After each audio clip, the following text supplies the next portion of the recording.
This bill that could affect thousands of families is headed for a vote early next week. It would increase requirements for SNAP and Medicaid recipients in the state. Harvesters says it could push the most vulnerable people out of the system. KCTV5's Morgan Rydell explains. For every one meal Harvesters provides, SNAP provides 9. If a large number of people in our community lose that benefit, leaders here at Harvesters fear they won't be able to keep up. That's what Elizabeth Keever with Harvesters says they're preparing for if Senate Bill 363 passes. The bill would require additional approval from state agencies and additional documentation for benefits like Medicaid and SNAP. Keever says they watch as clients living on the edge are slipping, struggling to afford life.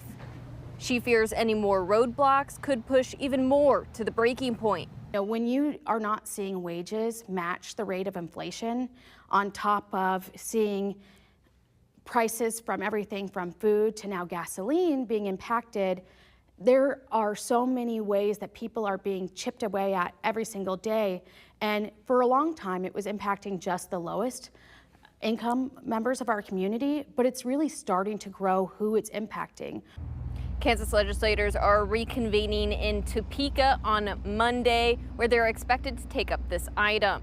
Reporting in Kansas City, Morgan Rydell, KCTV5 News.